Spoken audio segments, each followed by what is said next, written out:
రాష్ట్ర ప్రభుత్వాల ప్రజా వ్యతిరేక విధానాలకు నిరసనగా డిసెంబర్ 9, 10 తేదీలో రాష్ట్రంలోని అన్ని తాలూకా కార్యాలయాల వద్ద సిపిఐ నిరసన కార్యక్రమం జయప్రదం చేయండి అంటూ సిపిఐ రాష్ట్ర కార్యదర్శి వర్గ సభ్యులు జంగల అజయ్ కుమార్ కోరారు. కేంద్ర రాష్ట్ర ప్రభుత్వాల ప్రజా వ్యతిరేక విధానాలకు నిరసనగా ఈ నెల 9, 10 తేదీల్లో రాష్ట్ర వ్యాప్తంగా ఎంఆర్ఓ కార్యాలయాల వద్ద నిరసన ఆందోళన కార్యక్రమాలని సిపిఐ రాష్ట్ర వ్యాప్తంగా దేశవ్యాప్తంగా నిర్వహించబోతా ఉన్నాం.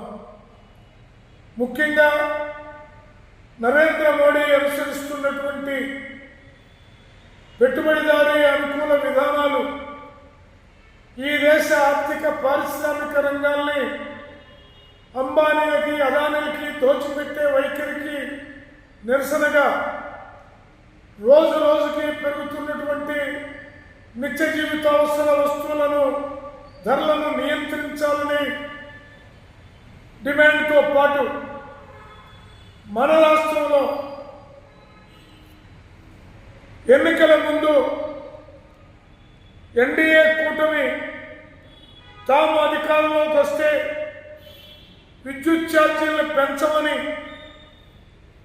వీలైతే తగ్గిస్తామని చెప్పి ఎన్నికలు అయిపోయిన తర్వాత అధికారాన్ని చేపట్టి 5 నెలలు కాకముందే ప్రజలపైన విద్యుత్ బాధుడు మొదలు పెడతాం చూస్తూ ఉన్నాం.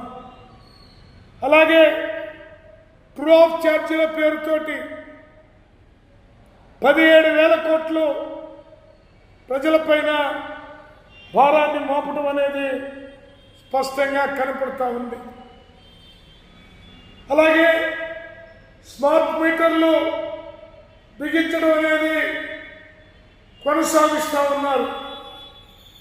సిపిఐ కాబట్టి తెలియజేస్తా ఉన్నాం, చంద్రబాబు నాయుడు ప్రభుత్వం ఎన్డీఏ ప్రభుత్వం పెంచిన విద్యుత్ ఛార్జీలను ఉపసంహరించుకోవాలి.